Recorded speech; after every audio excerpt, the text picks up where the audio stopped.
नमस्कार मित्रों, Radha Krishna IAS PCS classes में आप सभी का हार्दिक स्वागत है। आज हम यहाँ संविधान विषय के महत्वपूर्ण प्रश्नों पर चर्चा करेंगे। सभी प्रतियोगी परीक्षाओं हेतु यह वीडियो बहुत इम्पोर्टेंट है।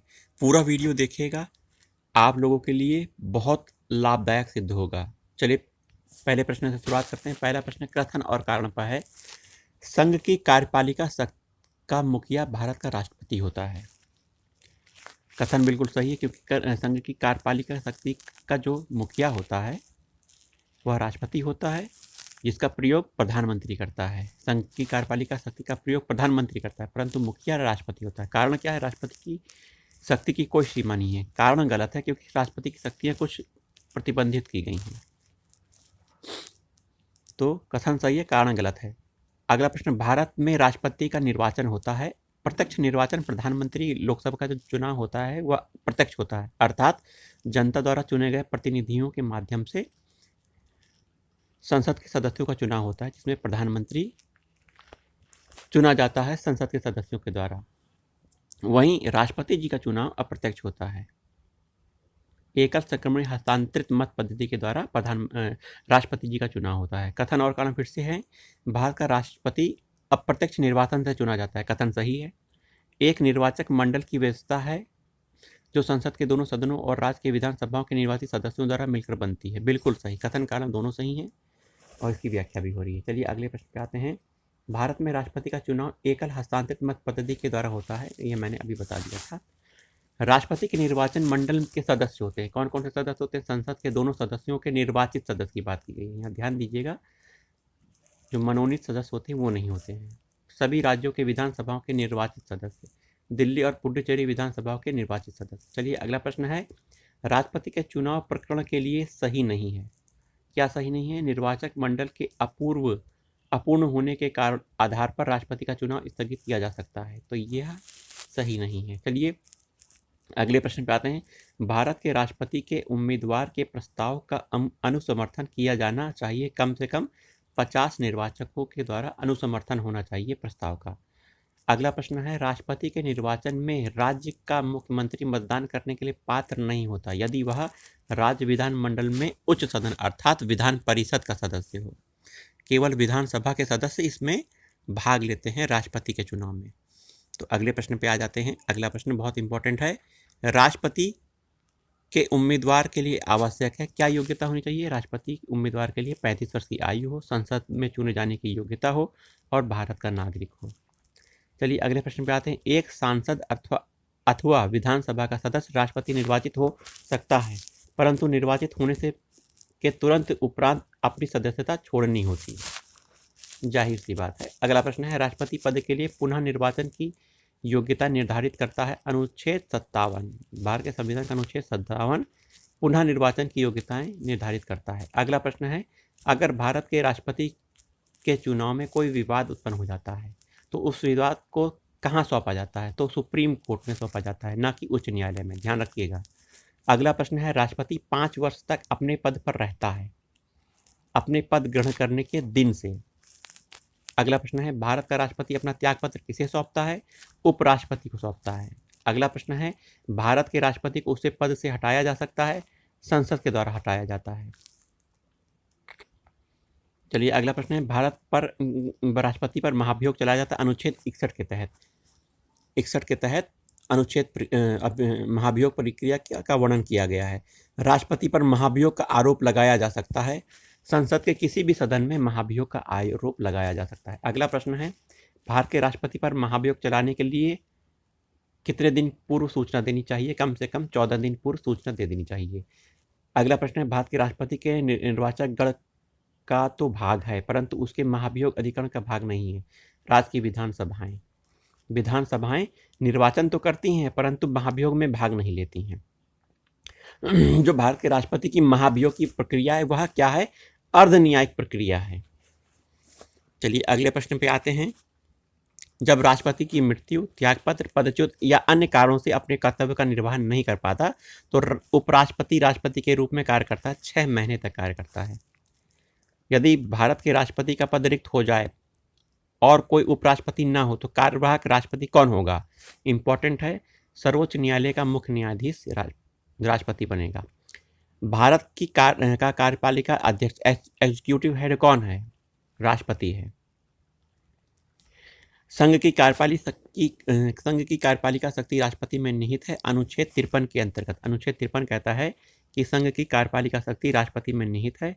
कथन और कारण पे आते हैं। कथन कहता है संघ की कार्यपालिका शक्ति भारत के राष्ट्रपति में निहित है, बिल्कुल सही कथन है। वहीं कार्यपालिका शक्ति का प्रयोग चलाने के लिए है। कार्यपालिका शक्तियां सरकार का व्यवसाय चलाने से संबंधित हैं, बिल्कुल सही। इसमें जो कथन बोला जा रहा है सभी सही है, ध्यान से सुनिएगा। प्रधानमंत्री की नियुक्ति राष्ट्रपति के द्वारा की जाती है, बिल्कुल सही कथन है। प्रधानमंत्री मंत्रिपरिषद के प्रधान होते हैं, बिल्कुल सही। मंत्रिपरिषद का प्रधान प्रधानमंत्री होता है। यह आवश्यक नहीं है कि नियुक्ति के समय प्रधानमंत्री संसद के किसी सदन का सदस्य हो। अगर वह किसी सदन का सदस्य नहीं है तो प्रधानमंत्री को 6 महीने के अंदर दोनों सदनों में से एक सदन का सदस्य बन जाना आवश्यक होता है। 6 महीने का समय दिया जाता है। भारतीय गणतंत्र का प्रमुख कौन है? भारत का राष्ट्रपति। नेक्स्ट, राष्ट्रपति को कोई भी मामला मंत्रिपरिषद में द्वारा पुनर्विचार किए जाने के लिए वापस भेजने का अधिकार अनुच्छेद संविधान का संशोधन 44 हुआ था 1978 में। इस संशोधन के तहत वह किसी भी मामले को पुनर्विचार के लिए भेज सकता है। राष्ट्रपति लोकसभा को भंग कर सकता है। कब भंग करता है? जब केंद्रीय मंत्रिमंडल की अनुशंसा होती है। अगला प्रश्न है, अनुच्छेद 108 के तहत लोकसभा तथा राज्यसभा की संयुक्त बैठक आहूत की जाती है, राष्ट्रपति के द्वारा आहूत की जाती है, ध्यान रखिएगा। अगला प्रश्न है, भारत के राष्ट्रपति से संबंधित कथन है। सही कथन सभी हैं, ध्यान से सुनिए। वह संसद का एक संगठक है। भारत के संविधान के अनुच्छेद 79 में संसद के 3 भाग हैं, जिसमें लोकसभा, राज्यसभा और राष्ट्रपति 3 भाग हैं ये। अगला है, वह प्रत्येक वर्ष दोनों सदनों की संयुक्त बैठक को संबोधित करता है, बिल्कुल सही कथन। वह किन्हीं परिस्थितियों में अध्यादेश लागू करता है? राष्ट्रपति की अध्यादेश जारी करने की शक्ति अनुच्छेद 123 में है। चलिए अगले प्रश्न में आते हैं। भारत के राष्ट्रपति ने जिन एकमात्र मामले में अपने वीटो की शक्ति का प्रयोग किया है वह है भारतीय डाकघर संशोधन विधेयक। तो एकमात्र मामला क्या है? भारतीय डाकघर संशोधन विधेयक, जिसमें उसने अपनी वीटो की शक्ति का प्रयोग किया है। अगले प्रश्न पे आते हैं जो कि बहुत इंपॉर्टेंट है। एक राष्ट्रपति ने एक शक्ति का प्रयोग किया था जिसे संवैधानिक शब्दावली में जेबी निषेधाधिकार कहा जाता है। जेबी निषेधाधिकार, वह कौन थे जिसने इनका प्रयोग किया था? ज्ञानी जेल सिंह ने किया था। अनुच्छेद 111 के अंतर्गत क्या बात है, जरा ध्यान से सुनिएगा। राष्ट्रपति संसद के दोनों सदनों द्वारा पारित किसी बिल पर अपनी स्वीकृति देता है, अनुच्छेद 111 के तहत। चलिए अगला प्रश्न है, जब कोई विधेयक संसद के दोनों सदनों द्वारा पारित कर दिया जाता है तो उस विधेयक पर अनुमति राष्ट्रपति देते हैं। अनुमति राष्ट्रपति के देने के बाद वह कानून बनता है। राष्ट्रपति की स्वविवेकी शक्ति क्या क्या है, ध्यान से सुनिएगा। विधेयक की आपत्तियों सहित वापस भेजना, दूसरा विधेयक को रोककर रखना या तथा संसद को संदेश भेजना, यह स्वविवेकी शक्तियां हैं। अगला प्रश्न है, राष्ट्रपति के लिए मंत्रिपरिषद सलाह लेना आवश्यक नहीं है। कब? विधेयकों पर स्वीकृति देना। चलिए अगले प्रश्न पे आते हैं। अगला प्रश्न बहुत इंपॉर्टेंट है। भारत के राष्ट्रपति को अध्यादेश जारी करने की शक्ति अनुच्छेद 123 के तहत अंतर्गत है। राष्ट्रपति द्वारा जारी किया गया अध्यादेश संसद के सत्र शुरू होने के बाद रखा जाना आवश्यक है। 6 सप्ताह तक उसे संसद में रखा जाना आवश्यक है। भारत के राष्ट्रपति द्वारा नियुक्त किया जाता है वित्त आयोग के अध्यक्ष को। संघ राज्य क्षेत्र का मुख्यमंत्री, संघ राज्य क्षेत्र अर्थात केंद्र शासित प्रदेश का मुख्यमंत्री नियुक्ति वही करता है। राष्ट्रपति नियुक्ति करता है भारत के न्यायवादी की नियुक्ति करता है, नियंत्रक महालेखा परीक्षक की नियुक्ति करता है, राज्यपाल की नियुक्ति करता है। यह सब नियुक्तियां केंद्र सरकार की अनुशंसा पर होती हैं।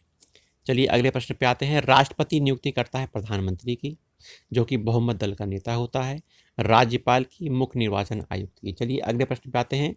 संविधान असाधारण परिस्थितियों में राष्ट्रपति को राज्यपाल के कृत्यों के निर्वहन हेतु उपबंध करता है, अनुच्छेद 160 के तहत। अगला प्रश्न है, भारतीय संविधान भारत के राष्ट्रपति को अधिकार नहीं देता है। क्या अधिकार नहीं देता है? राज्यों के मुख्यमंत्री की नियुक्ति का राज्यपाल करते हैं। चलिए, राष्ट्रपति को उच्चतम न्यायालय से परामर्श करने की शक्ति प्रदान करता है। अनुच्छेद 143 के तहत राष्ट्रपति किसी विधि मामले में उच्चतम न्यायालय से परामर्श कर सकता है। अगला प्रश्न है, भारत के राष्ट्रपति की शक्तियों के बारे में सही नहीं है। यह कथन गलत है, ध्यान से सुनिएगा। राष्ट्रपति को सर्वोच्च न्यायालय से परामर्श को स्वीकार करना चाहिए, जबकि राष्ट्रपति इस परामर्श को स्वीकार करने के लिए बाध्य नहीं। ध्यान से सुनिएगा। अगला प्रश्न है, संविधान के अनुसार भारत के राष्ट्रपति की शक्ति नहीं है। यह शक्ति नहीं है, ध्यान से सुनिएगा।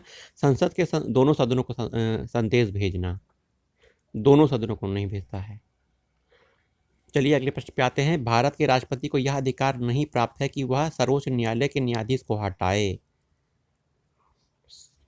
चलिए नेक्स्ट प्रश्न पे आते हैं। राष्ट्रपति की क्षमा आदि की शक्ति एक न्यायिक शक्ति है। आगे प्रश्न है, अगला प्रश्न है, भारत के राष्ट्रपति को प्राप्त प्राधिकार क्या है? क्या क्या है? औपचारिक और विधिक, संवैधानिक और नाम मात्र, यह अधिकार हैं। भारत के संविधान के अनुसार भारत के राष्ट्रपति का यह कर्तव्य है कि वह संसद के पटल पर रखवाए। क्या क्या रखवाता है? संघ वित्त आयोग की सिफारिशों को रखवाता है, नियंत्रक लेखा परीक्षक के प्रतिवेदन को वह संसद के पटल में रखवाता है, राष्ट्रीय अनुसूचित जाति आयोग के प्रतिवेदन को संसद में रखवाता है। अगला प्रश्न है, वह संवैधानिक विशेषाधिकार जो राष्ट्रपति का नहीं है। वित्तीय बिल पर पुनर्विचार हेतु लौटाना। वित्तीय बिल पर राष्ट्रपति पुनर्विचार के लिए वापस नहीं भेजता है, क्योंकि वित्तीय बिल राष्ट्रपति की पूर्व अनुमति से ही रखा जाता है और उस पर अगर वह दोनों सदनों से पास होकर आया है तो उसे सिग्नेचर करना ही होगा।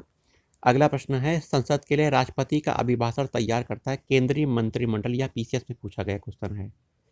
कथन और कारण पर चर्चा करते हैं। भारत का राष्ट्रपति ब्रिटिश राजा से भिन्न है, बिल्कुल सही। कारण क्या है? भारत के राष्ट्रपति का पद अमेरिका के राष्ट्रपति पद से मिलता है, बिल्कुल गलत। राष्ट्रपति से मिलता नहीं है।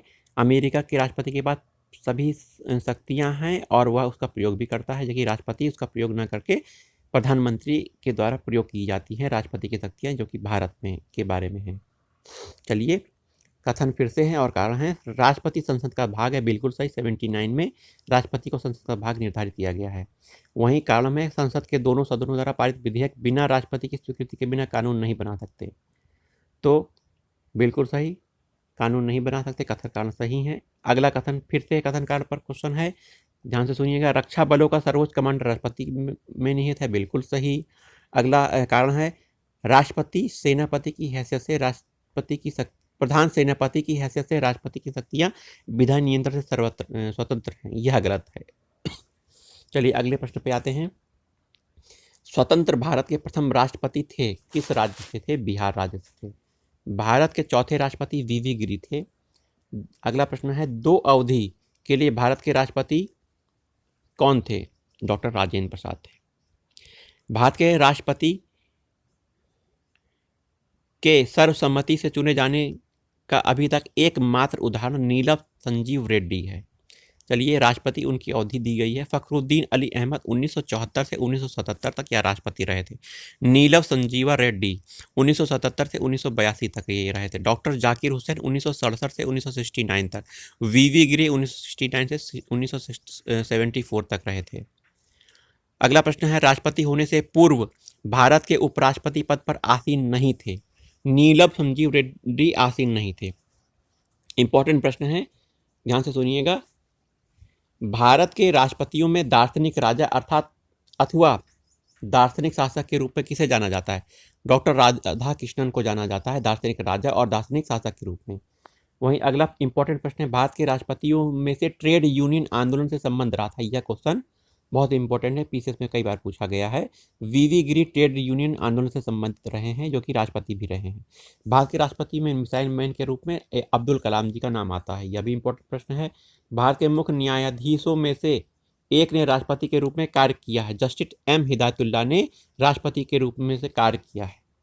किसने कार्य किया है? एम हिदायतुल्लाह ने कार्य किया है।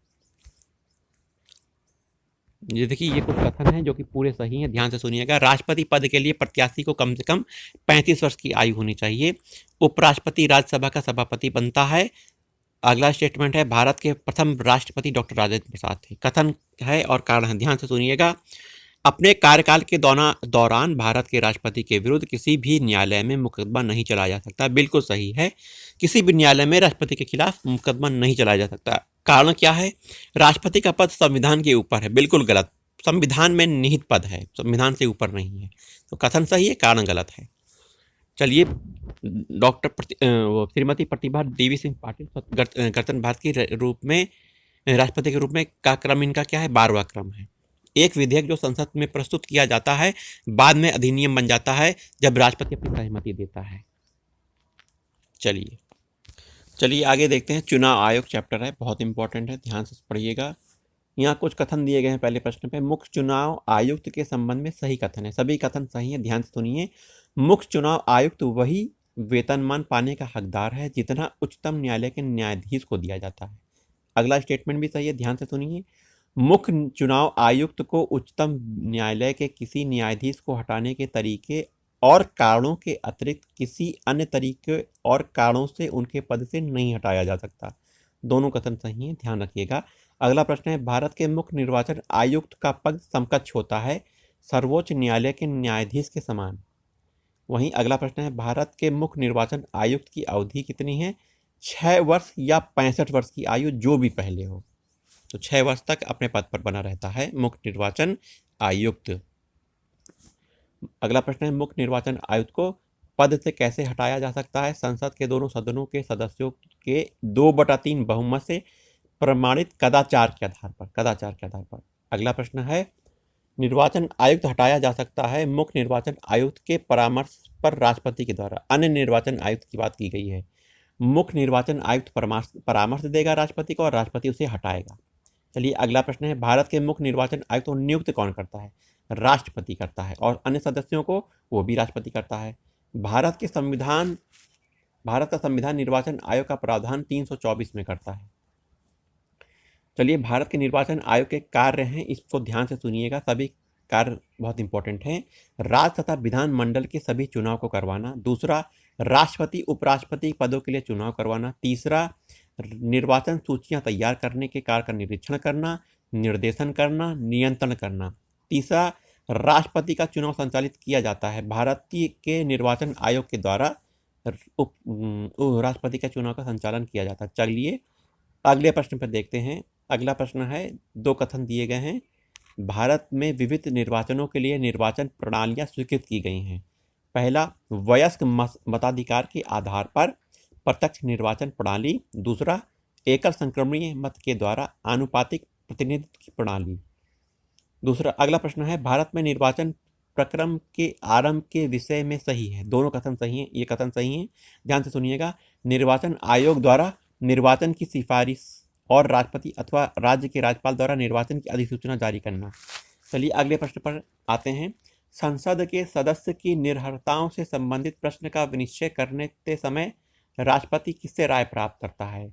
यह राष्ट्रपति भारत के निर्वाचन आयोग से राय प्राप्त करेगा। चलिए बहुत इंपॉर्टेंट अगला प्रश्न है, यदि किसी राज्य विधानसभा के निर्वाचन में निर्वाचित घोषित होने वाला प्रत्याशी अपनी निक्षिप्त राशि जमानत राशि खो देता है तो उसका अर्थ यह है कि निर्वाचन लड़ने वाले प्रत्याशी की संख्या बहुत अधिक थी।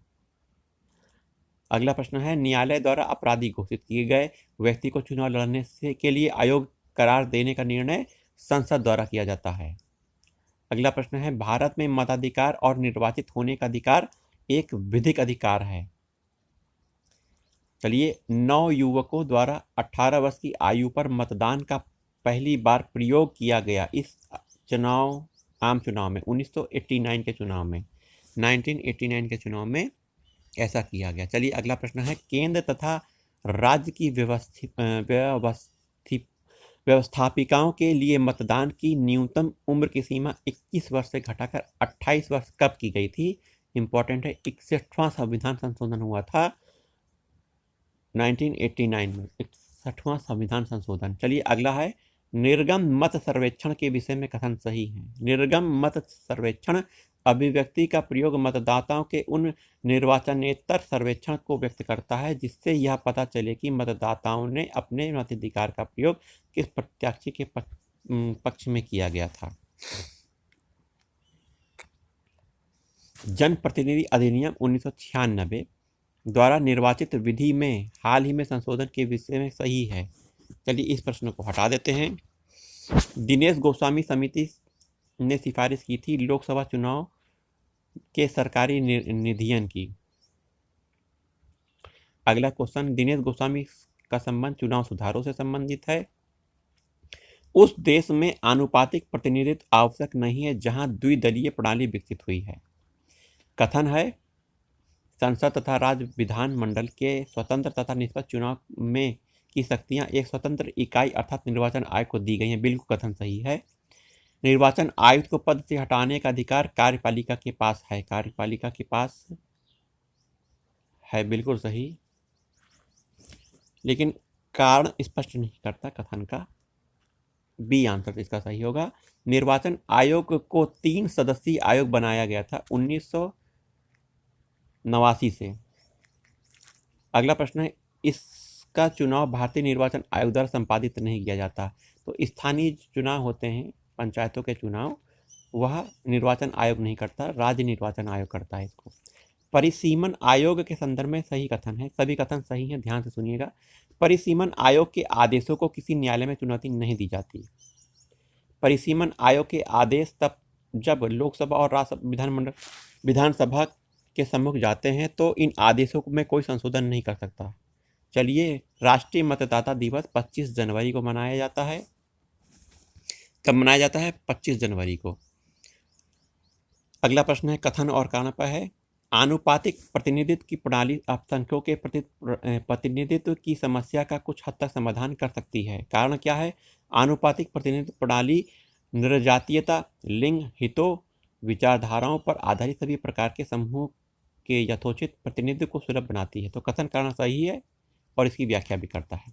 आनुपातिक प्रतिनिधित्व की व्यवस्था निर्वाचन प्रणाली के रूप में सुनिश्चित करती है अल्पसंख्यकों के प्रतिनिधित्व को। कथन और कारण का अगला प्रश्न है, राज्य निर्वाचन आयोग एक संवैधानिक प्रकरण है। बिल्कुल सही। कारण, ग्रामीण स्थानीय निकायों के निर्वाचन पर भारत के निर्वाचन आयोग का निरीक्षण रहता है। गलत, जबकि राज्य निर्वाचन आयोग का नियंत्रण रहता है, न कि भारत के निर्वाचन आयोग का। चलिए,